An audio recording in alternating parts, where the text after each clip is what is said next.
Bienvenido al podcast de The Way. Si quieres aprender inglés y hablar con confianza, estás en el sitio correcto. Hemos ayudado a miles de personas como tú a mejorar su inglés y alcanzar sus objetivos. Visita nuestra web theway.es para conocer más sobre nuestros cursos online desde A2 hasta C1 y descubre cómo podemos ayudarte a avanzar en tu aprendizaje. Además, si necesitas una certificación oficial, también ofrecemos la opción de realizar el examen Language Pair cómodamente desde casa. Hello, hello, hello. Welcome to another episode of Real Life, Real English. And we are joined today by Teresa Bestwick. Teresa with one S, not two S's like it said in the introduction, which I've just noticed. These things happen. Teresa, thank you so much for joining us. Thank you very much for the invitation. This is very exciting. It is. And Teresa and I met 2 years ago in Madrid because Teresa is a teacher trainer and she does lots of things for language cert. And we had a partners meeting in a test center meeting in Madrid. And you were one of the talkers there. And I remember that you just left a lasting impression on me because every other talker that day, they were presenters as such, but you were a teacher. So when you got up onto stage, you just went into teacher mode. And that is what really connects, I think, teachers together. We have that kind of same style of presenting where it doesn't matter who your audience is, they are your students. Yeah, definitely. It's one of the things that I love as well about attending conferences, like that ability to be a student and feel what it's like to be in the classroom and go, just give me activities. I want to do activities. Yeah. And you did get everyone involved and talking. And then we met again, obviously, a couple of weeks ago in Madrid, where you were a little bit jet lagged, but you gave a talk again because you had just gotten back from LA, was it? Yes, so I'm on the TEFL Spain board, and I went to represent them at the International TEFL conference in LA, in Long Beach. Wow. Yeah, so that was quite an experience. And then came back, arrived that morning, and then gave a session that afternoon. When you love it, it's easy. Yeah, it's true, isn't it? Once you have a passion for something, it just becomes easy. It's not like it's a job and you set your alarm to get up to do it. It just comes naturally, which is really cool. So yeah, you mentioned then that you're on the board for TEFL Spain. Do you want to tell us a little bit more about TEFL in Spain? Well, so TEFL, it's an association for language teachers.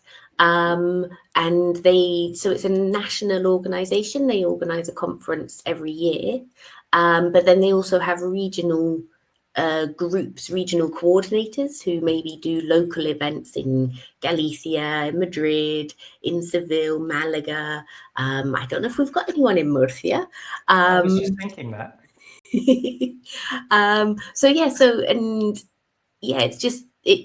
I was saying before we started recording, it's nice to be a part of something bigger. And it's a really wonderful opportunity to meet up with other teachers. And I love the convention. It's just, so much for me about going to these events is seeing familiar faces, as well as, all the ideas and the things to use on Monday. But really, it's about that connection, I think. I think that's so important in what we do. Yeah. And I think in our industry, we're very lucky that as teachers, we're quite open to share our ideas with each other. There's no gates. Whereas in a lot of industries that I've worked in, there's lots of kind of trade secrets and you keep them to yourself and you don't want your competition to find out. But as teachers and educators, we love to share ideas, and actually we're quite proud of our ideas and sharing them. So that's TEFL Spain. And obviously as well, you have the TEFL Development Hub, and you're the founder of the TEFL Development Hub. Tell us a bit about that. So this started, it was originally my boss and I at the time that set it up. It came about kind of post-pandemic, because during the pandemic, we did a series of webinars for teachers about using Zoom and teaching online. Everyone was kind of thrown in at the deep end and was starved, like looking for ideas of what they could do. And so, but from that as well, we realized that people were really missing that connection. Everyone was just at home, and they were missing out on attending conferences and speaking to people and having that opportunity to connect. So it was originally his idea to set up something online. And so we set it up, and then obviously he was a business owner, and post-pandemic things, a lot of things needed his attention. So I ended up just taking it over, and it's been going since November 2020, so almost 5 years now. And is it every week that you do, or is it every 2 weeks you do some online videos and lives? Yeah, we normally have a live session every couple of weeks. Now they're live streamed to YouTube. I've been a bit lax recently, partly work and then obviously travel, but then also originally everything was live streamed directly to Facebook, and I got an email from Facebook going, just to let you know, we're removing all of your live streamed video content. So for the past couple of weeks, I've been downloading all the previous sessions and then kind of getting in touch with people, all these wonderful people who gave up their time and expertise to come along and do a session, and kind of gone, just let you know, do you mind if I upload it to YouTube? Because I don't want to upload it without their consent. Because before it was in like this private closed group, and then it would be just out there for everyone. So I'm kind of working my way through that, but then hopefully May I'll get back into the habit of having someone to come along every couple of weeks. Amazing. And just quickly, we're going straight into teacher mode here. And this is the great thing, right, about this, that you're talking about, obviously, your businesses and your work and things. And there were 3 amazing things that you said. And I'm going to throw you in at the deep end and get you to explain the expression thrown in at the deep end.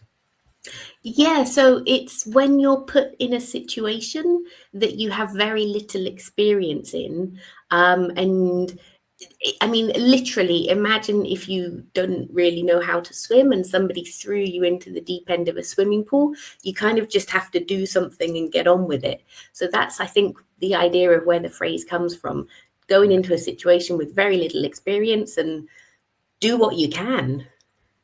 Yeah, and I think as teachers, we are always thrown in at the deep end, whether it's a last-minute class or a last-minute exam. Someone wants to do the exam and we need to register them last minute, etc. So yeah, it's a good expression to have, to be thrown in at the deep end.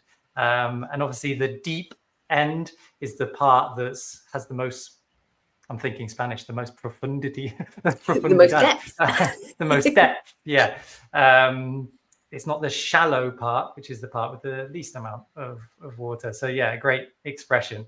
And then you said you're a little bit lax at the moment with creating content. And the word lax is something that we probably wouldn't see in many English books. Yeah, and I think we always use it in that sort of context, don't we? Like, I've been a bit lax recently. It's never something you're going to do. It's always kind of talking about a situation that's just happened. And so, yeah, it's when you're not doing everything that you should be doing. So particularly, we might use it as well kind of in health and fitness. Like, imagine you're one of those people who goes running every morning, but then something happens and, you know, it's been a week or 2 that you haven't gone. I've been a bit lax recently. Or healthy eating. You know, I've been trying to eat healthily, but recently I've had a few more snacks. I've been a bit lax in my diet. Yeah. Which is really cool. And these little expressions and vocabulary just come from us talking naturally. And then you used a phrasal verb as well, which was missing out on something. I can't remember the context now, but I wrote it down as soon as you said it. I can't remember what I said either. Yeah. People don't want to be missing out on something. Mm. How would you explain that? Well, I mean, I guess a way to explain it with another phrase that people might be more familiar with is FOMO. People might have seen that around. So that fear of missing out. So recently I've seen a few mentions of FOMO online because there's been another huge international teachers convention just this last week in Edinburgh. Lots of photos on social media of people hanging out and selfies and all those connections again. And a few people on LinkedIn have been posting, hashtag FOMO, because, when you're not somewhere where things seem to be happening, maybe you do feel that you're missing out, that you're not having that experience that other people are having. Yeah, you can feel a little bit jealous of them experiencing what they're experiencing, and you're not able to be part of it. But then there's also somebody coined the term JOMO, which is the joy of missing out. I like and that kind of, you don't need to be everywhere all the time, and you don't need to live up to these social media expectations. It's perfectly fine to just be at home on the sofa with your book and a cup of tea. Oh, more than happy to do that, especially with the weather we've had here recently in Spain, which is very unnormal. Awesome. So moving on to the other things that you do. Obviously, teacher trainer, but you're also an author. Tell us about some of the books and textbooks, etc., that you've created. So most recently, I worked with Fiona Mochlin on a methodology book called Teaching Teenagers with Delta Publishing. We kind of worked on it. It was released this time last year. So it's been in the wild now for about a year. And that was really fun. She did the first section, which was really all about the brain and how teenage brains work. Then we wrote the middle section very much together with lots of practical ideas for the classroom. And then I did a final section which had some kind of challenges that teachers of teens might face, and then a few reflection activities for teachers as well. So that was really interesting. It was the first time I'd written a methodology book.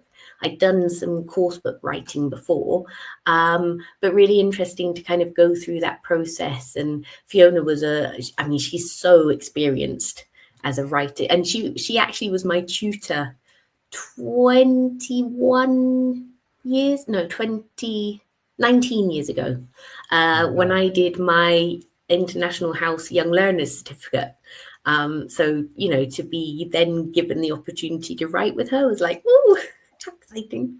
That's incredible. And I bet that's incredible for both of you as well, because she's obviously, you were her student, so she's going to have that kind of feeling of being super proud and seeing the development of you as a teacher as well. And then obviously you to be able to work with kind of a mentor type person as well that's amazing. Really cool. And the title of the book obviously is for teenagers, yeah? So it's aimed at teaching teenagers. Now, as an academy owner, and we train all of our teachers in-house as well, I can tell you, and you'll know this as well, that the most difficult age groups to teach: infants, teenagers. Everything in between, everything after, no problem. Teachers love it.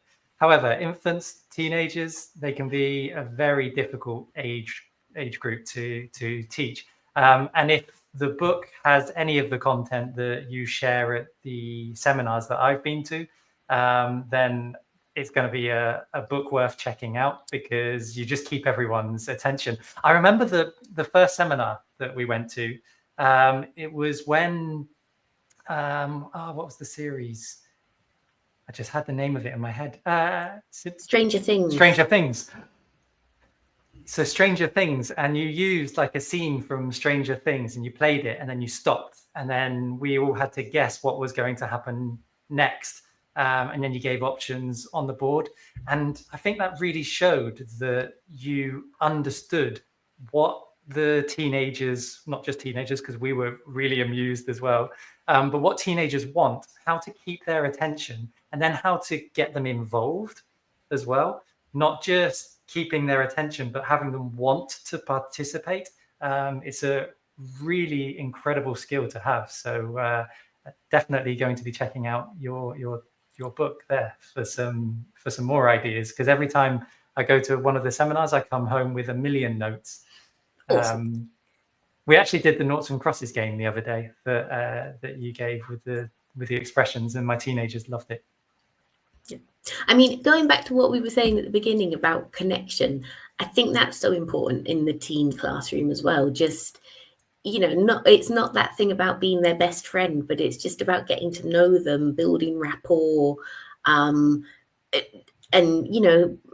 being yourself with them. I think authenticity is really important in the teen classroom. You don't want to pretend to be one of them, because that will not work at all.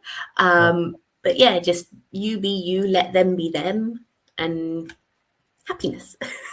Yeah, I mean, I could expand on that for hours, because I truly believe that being a teacher, one of the main things is that connection that you have with your student. Because if you're connected, they are going to learn from you. So getting onto their level, understanding what they like, asking them applications that they're using on their phone or series that they're watching, and then taking the time to prepare a lesson that's specifically for them. They realize that and they appreciate it, and then they get involved. And at the moment, my teenage class, they're really enjoying English jokes. But we've got this ongoing thing where I have to try and make them laugh. And as funny as the joke is, they're just going to sit there straight faced and not laugh. And we've made it a joke that I have to try and make them laugh, and then they don't. And then I thought, do you know what? I'm not going to tell them a joke this week because they're not laughing. And their reaction at the end of the class was like, "Teacher, we can't go home yet. You haven't told us the daily joke." I said, "Because you're not laughing at my daily jokes." That's such a lovely idea. Yeah, and again, with English jokes, there's a lot you can learn from the play of words and things like that. So sometimes they look at me and they're like, "Yeah, we understand the joke. It's just not funny." Like all those typical dad jokes. Yeah, I'm getting my practice in already. Awesome. So let's move on. So the next part of the show, I always get our guests to talk about something that they're passionate about, or something that's going on in their life at the moment. And at the language search seminar, you mentioned that you had taken 1,000 photos on an app called Flora Incognita. Yes. So tell us a little bit about Flora Incognita. So it came about, it was my mum actually who originally got me into it, because she also loves gardening, she loves flowers, she lives out in the countryside. And probably around July last year, I think it was, she said, "Oh, I've got this new app."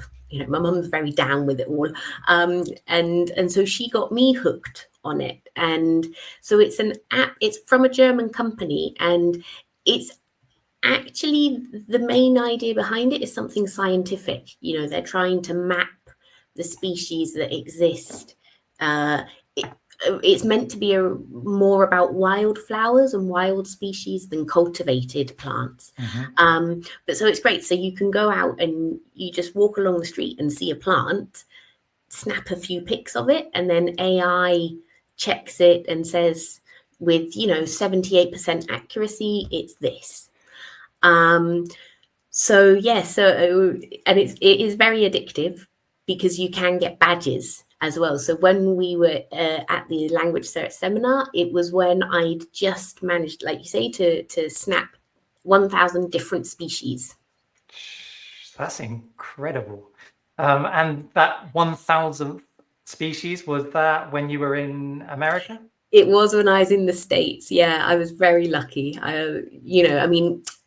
but the great thing about it as well is that it really does make you aware of just how much variety there is around you. I mean, probably within San Fernando, I think I've got like 300 different plants.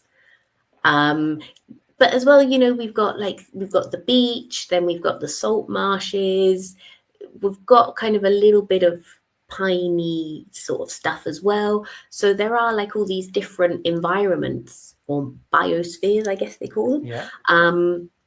So yes, and you do just kind of walk along going, ooh, what's that? Ooh, and the color as well. So this time of year we get a lot of I now know that they are Bermuda buttercups, and so that like the salt marshes are just covered in this yellow flower, and so when you look at it from a distance you think yellow, but then when you're walking along and you're kind of looking at things a lot more, you see like splashes of purple or like a couple of little red flowers. And so it just makes you a lot more aware of the variety. And I just love connecting with nature as well. Yeah, me too, actually. And I used to have a different app on my phone because I'm a volunteer for the Duke of Edinburgh Award. And when we take the students out into the wild for their exhibition, they have to do a project.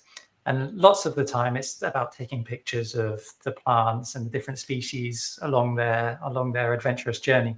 And one of them had an app on their phone, and they were taking the pictures so that they knew the name of the species, and then they could write it down afterwards. And it was really interesting to see them get involved with nature and wanting to learn what species it is. And their main thing was, is it edible?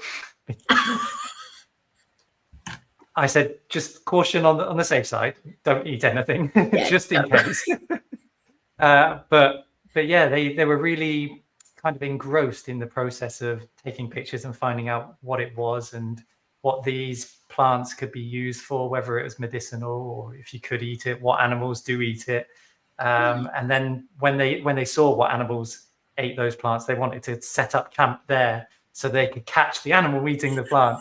And I think it's a great way of combining both technology and nature in an educational way. And I don't know if you've seen something similar with the way that you've been using it. Obviously, understanding more about plants and things like that. Yeah, I mean, I'm definitely so I can name quite a lot of plants now as well. But then I also kind of challenge myself and go, oh, I think that's a da-da-da. Is it? And then you can kind of take a photo just to check. So yeah, so it's definitely broadened my horizons and helped me to learn something new as well, which is wonderful. And you said that your mum got you into taking pictures. Now, the expression to get somebody into has lots of different meanings. Like my sister-in-law got her kids into the car. Like the literal meaning of she put them into the car. But to get somebody into a hobby or something like that has a completely different meaning. How would you explain that to?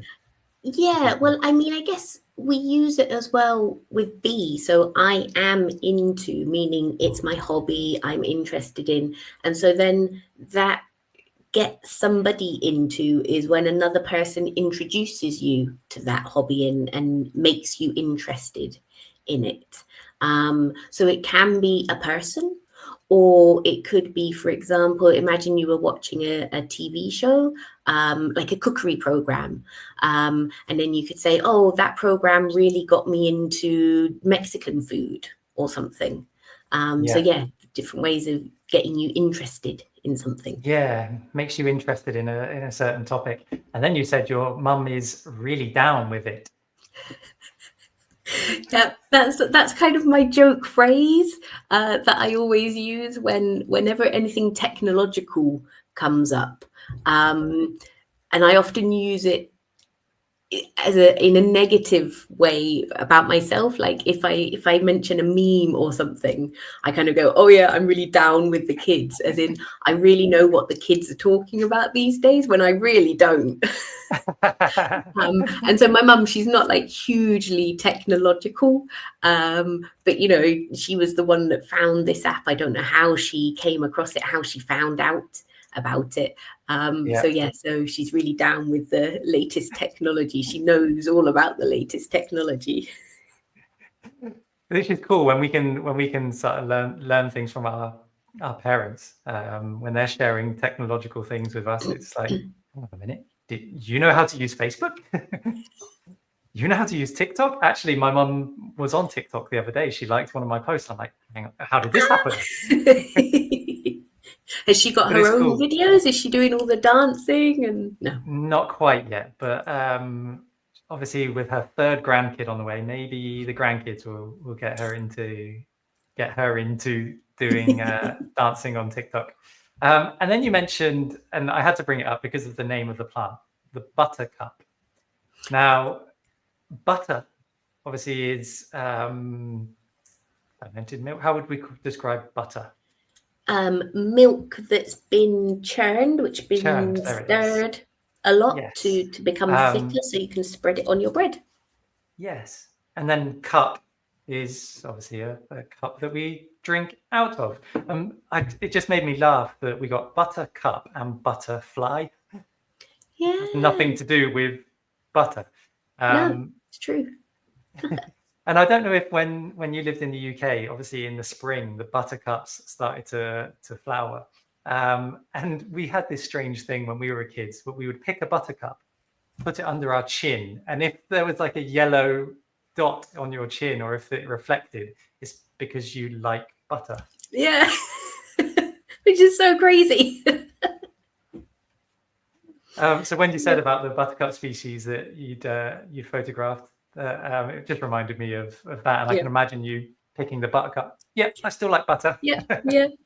But I mean, and that's a really funny thing as well. So obviously when you take the picture and it gives you this accuracy of it's this plant, some of the plant names are crazy. Like I've had a weasel's snout. So like a weasel, one of those small creatures, and then the snout is its nose. A shaggy soldier, apparently I have growing on my terrace. It's really incredible, yeah. And you could be telling a friend in a cafe that, I've got this lovely shaggy shoulder on my terrace. And someone looks over and says, you have a what? What? I do like that. And then right at the end, you said, it's really broadened my horizons. Lovely expression, that one. I would love to hear some of my students use broaden my horizons. How would you explain that? Well, so the horizon is what you can see in the distance when you look out. Often we use it to talk about the sea. And so, you know, if you imagine you're looking like this, and then to make your horizon broader would be to make it wider. So it's just opening you up to new things, opening your mind to new ideas. Making you more aware of things. Yeah. Which also gives you more opportunities as well. Like if you go to a seminar, it broadens your horizons. You have more contacts, maybe some job opportunities, and things like that. So yeah, it's a lovely expression, broaden my horizons. And then the last one you said is another great phrasal verb, to be hooked on. I'm really hooked on it. And obviously hook, I always picture Captain Hook. And to be hooked on something means you're stuck, because he's hooked you, he's grabbed you, he's taken your attention. So to be hooked on something, almost to be addicted, maybe. Yep. Another great one, yeah.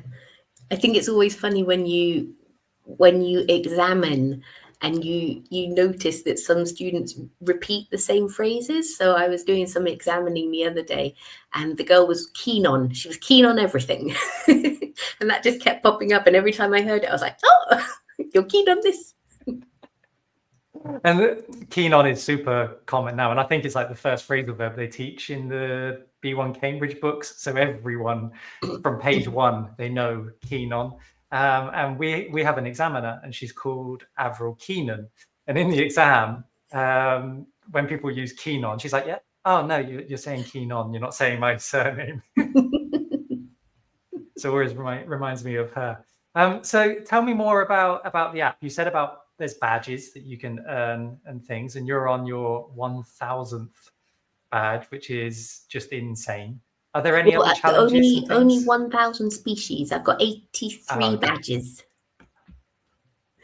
Wow.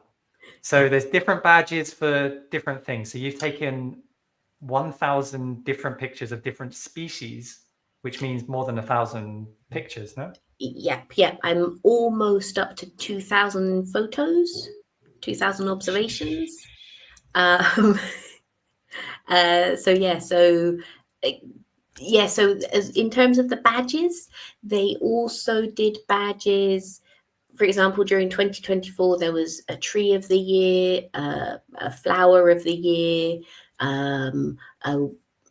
There are different things for you to look out for. And then there are things like collecting cacti. So you got a badge when you collected 5, then 10, then 15, then 20 different species. Same for kind of wildflowers, trees. There was one which was plants for butterflies, because I think, again, they're trying to... So part of it is about rewilding. So, ensuring that we don't lose out on all that biodiversity of insects and things. And so the badge for the plants for butterflies was a way of ensuring that these species are still around and still attracting insects. And then, so there's all the badges. And then there's also, as I mentioned, it's kind of a scientific endeavor. So there are projects that now you can join. A lot of them tend to be based in Germany because that's where the company was founded.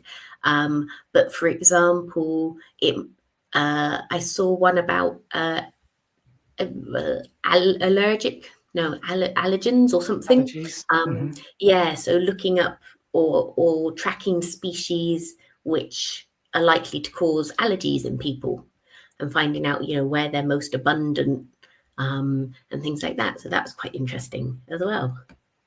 And you can just join those projects. And do you have a hobby that goes hand in hand with this app, as in hiking or anything like that? Or probably more just walking, I would say, rather than hiking. Because the problem is, if I went hiking, I'd probably go with my husband. And obviously the plant app requires you stopping every few minutes going, right? Okay, carry on. Oh, stop. Right. So it tends to be a lot more when I'm just on my own.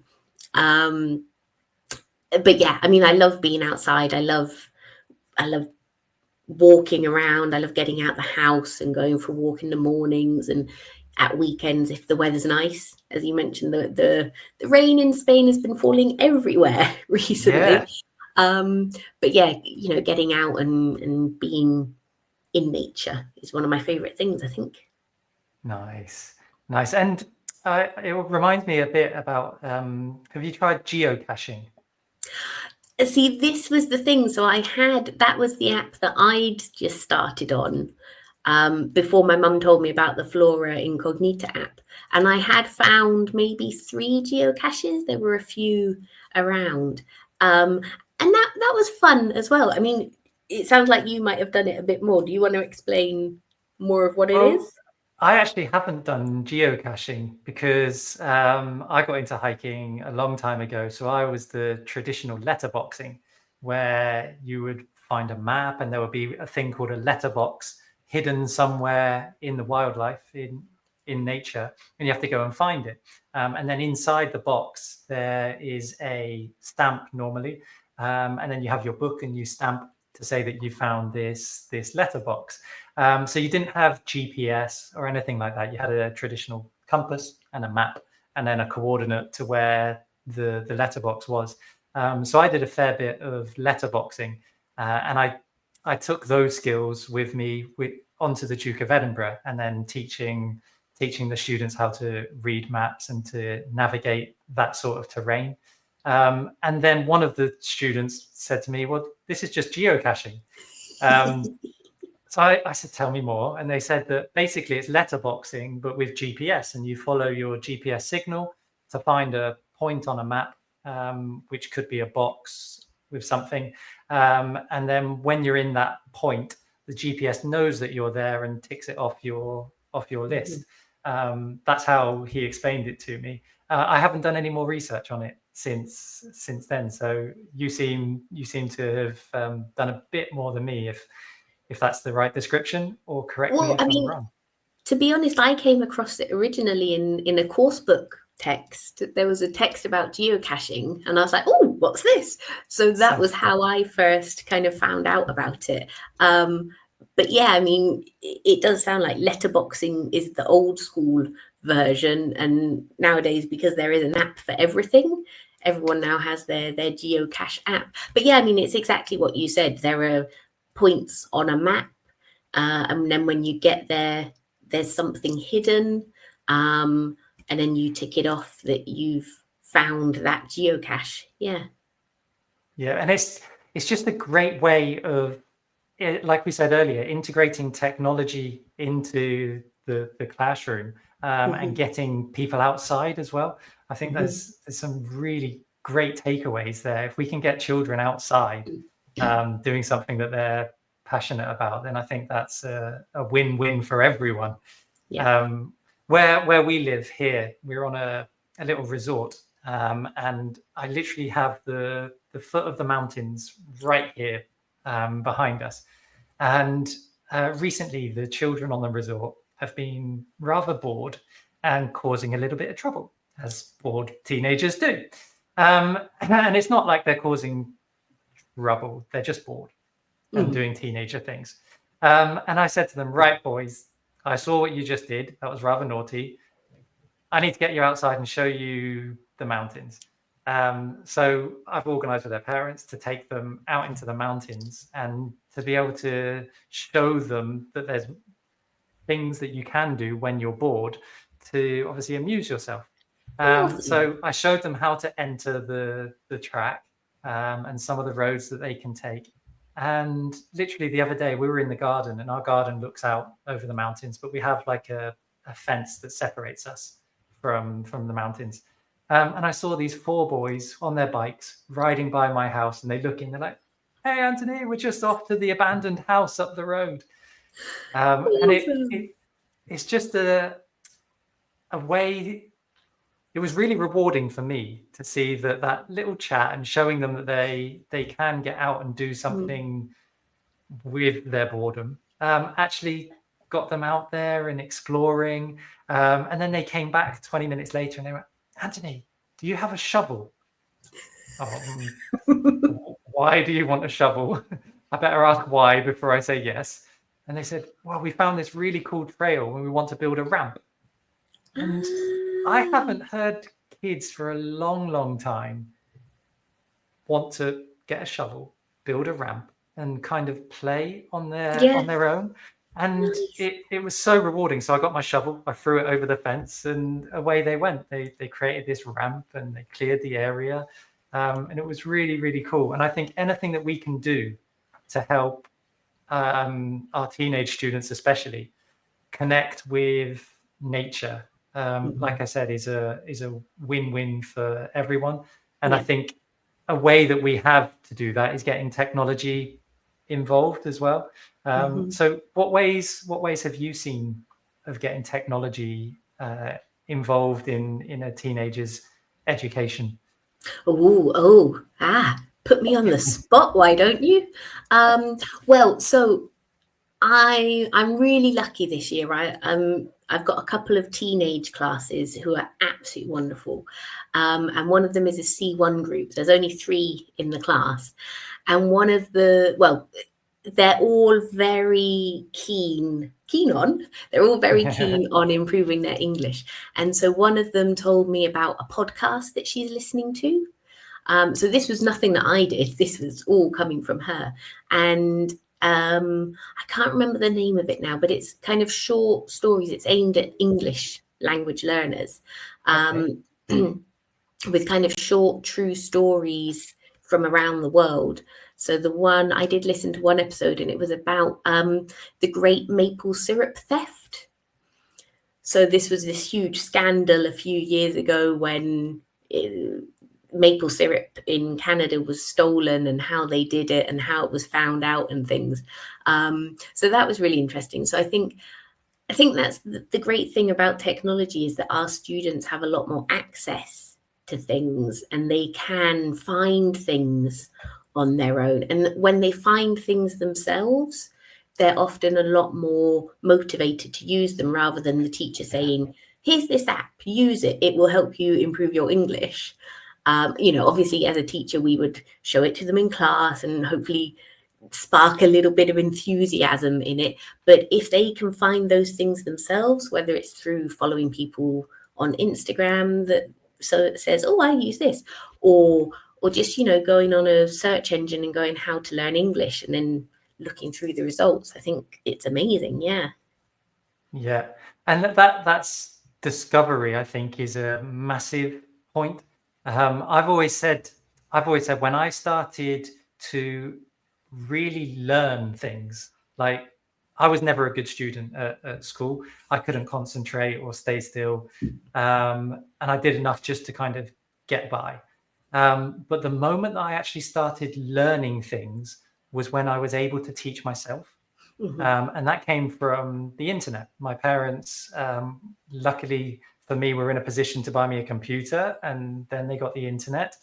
And the moment I had the internet and access to YouTube, or it was blogs actually back then, because YouTube didn't exist, and I found this kind of passion for self-education, my journey really began then. And I've always said to my colleagues in the academy, how can we teach our students to want to teach themselves, to further their education by themselves, instead of us kind of spoon feeding them everything? What can we do to get them to have the motivation to teach themselves? And it seems you have a bit more experience with that than I have. So how would you answer that question? How can we motivate them to teach themselves? I think it's about talking to them about their passions, and then, maybe showing them what's available without saying, use this.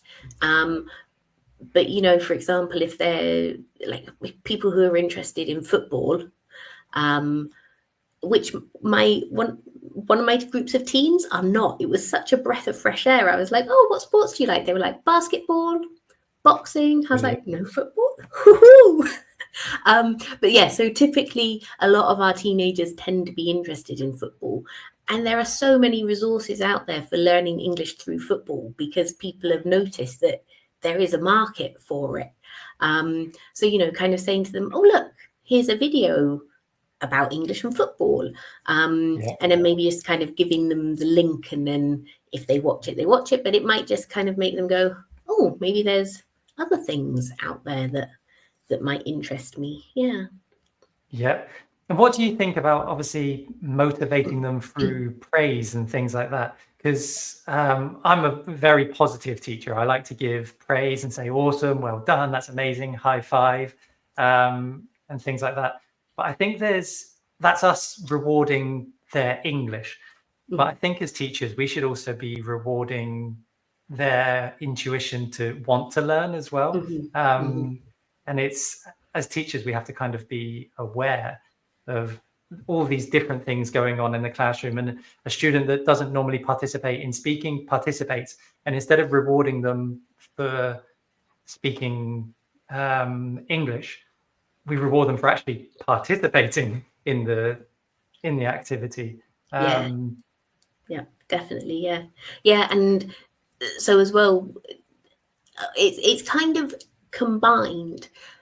But so when I hear students using language that I know I haven't taught them, things that I know haven't come up in the book, that I'm always like, wow, that was a really great phrase. Put it in the chat box for everyone, because I think little things like that can be really good motivators as well, that that we recognize what they do outside of class as well, whether, not just about their English, but talking to them. So going back to the basketball, one of them plays in matches quite a lot. So generally every Tuesday when we meet, it's like, oh, did you play a match this weekend? How did it go? Was it a competition match or a friendly? And if she wins, I'm like, yay. And if she didn't win, it's like, oh, well, never mind, next match. Seeing them as people, I think, rather than just empty vessels to fill. Exactly. Yeah. And just now you said it was a breath of fresh air. A really good expression for people to note down. If something's a breath of fresh air, what would that be?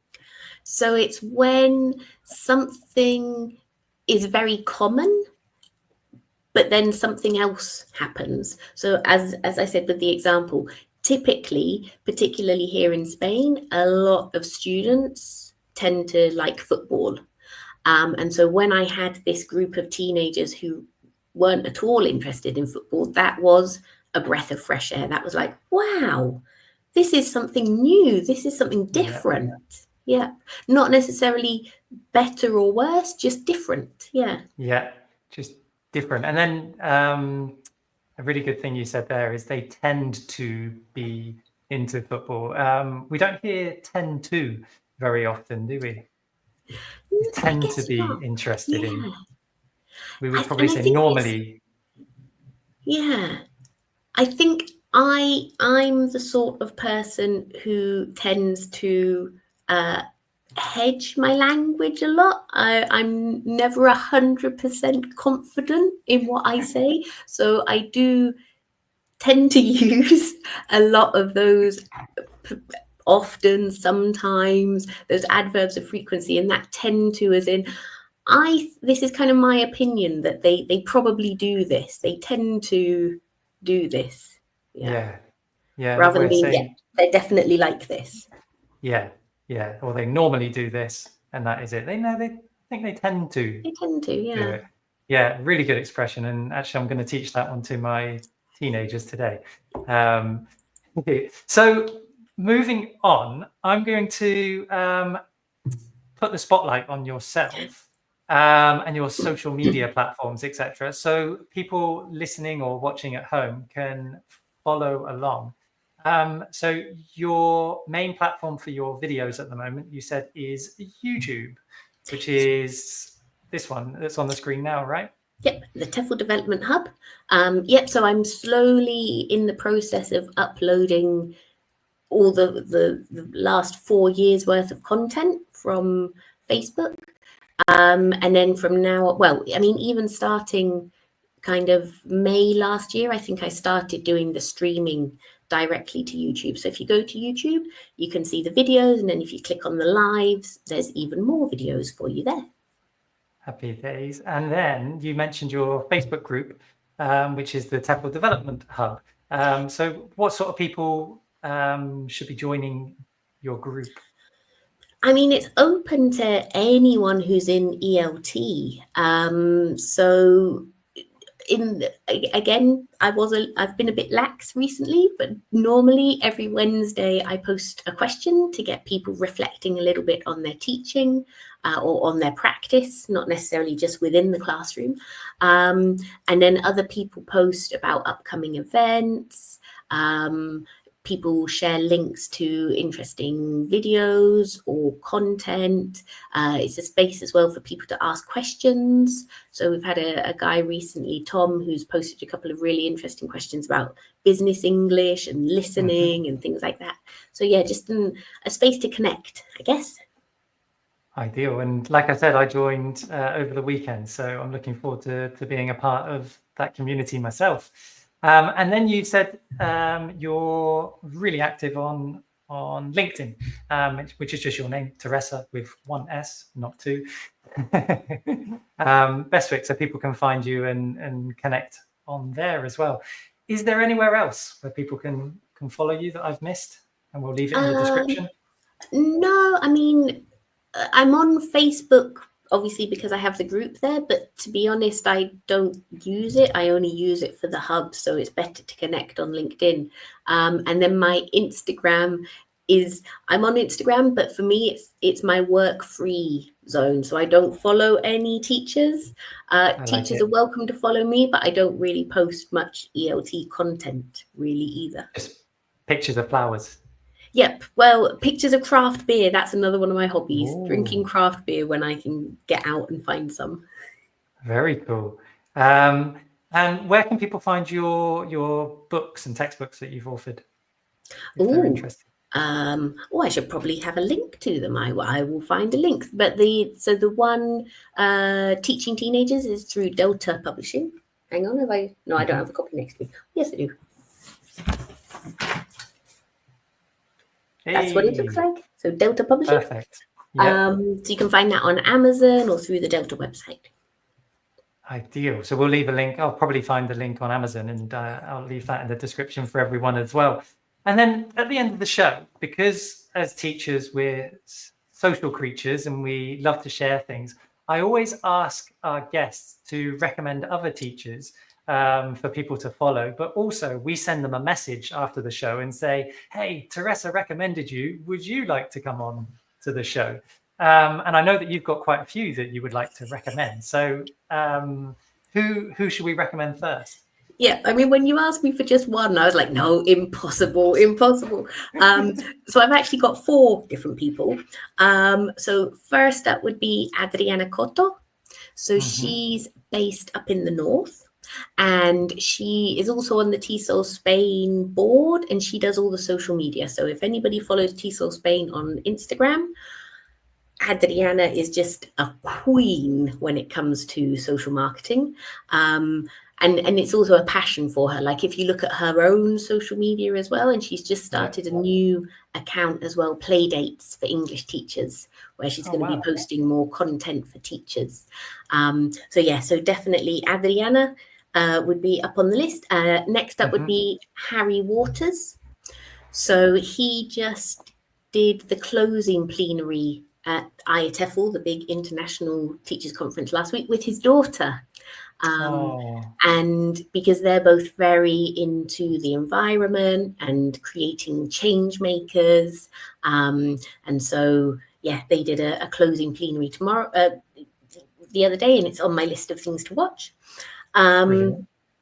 Next up would be Robert Martinez. So he's also based in the north of Spain, and he posts loads of short videos for teachers thinking about teaching skills, thinking about different exams.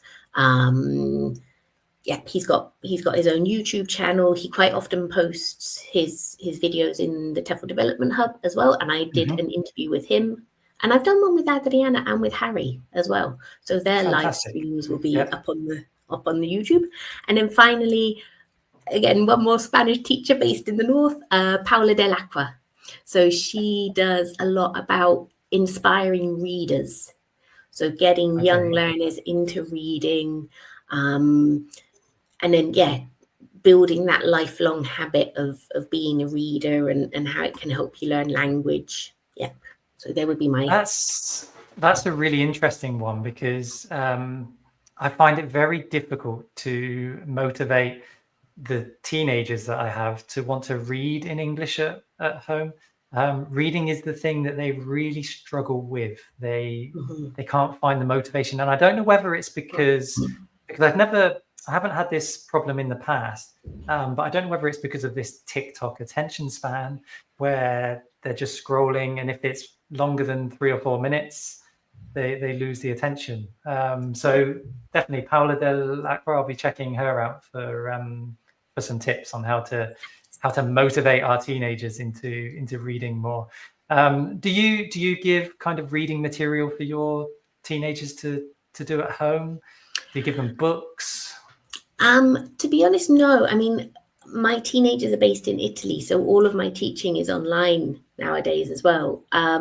But I think having a school library is a really powerful way that we can encourage readers. So I do some volunteer teacher training with an association in Ecuador, and they have a school library, and they have like a reading program. So the students, they read a book either in Spanish or in English, and then they just have to kind of write a little summary of it to kind of prove that they read it, and then they earn points for reading, because they were finding the same, like teenagers just weren't interested in reading. Yeah. And I think, like you say, it's probably partly the attention span, but also the fact that we spend so long looking at our screens that actually holding a book, I mean, even if it's an ebook, but, you know, holding a longer piece of text seems a bit daunting, maybe. Hey, great word, daunting. Daunting, scary. Yes. And those are the sort of words that I give to my students, and I'm like, guys, these are 3 points. You're going to use scary, you're going to use bored, you're going to use interesting. Let's just think of others, and we'll change your vocabulary, and then in the exam you use those instead of these. And it little kind of soapbox moment, but I do think that is a huge problem with the CEFR and materials nowadays, that we limit what we expose our learners to. Like, so often you hear writers complaining and saying, you know, I had this really great text, but I couldn't use that because the word was above level. And it's like, our students can cope with this. They really can. Yeah. There's all, you know, as teachers, a skill of ours is grading our language for the classroom.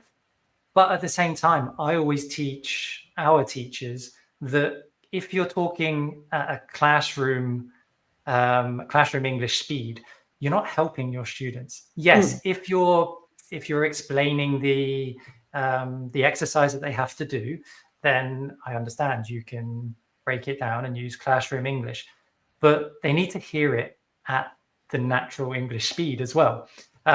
So whenever we're moving on to another exercise, I will always read the question out to them at a normal speed, and then we break it down together so that they get used to hearing a native English person speak. We're not helping our students by speaking extremely slowly to them all the time. There's a time and there's a place for it, but all the time, I think we're not doing them any help.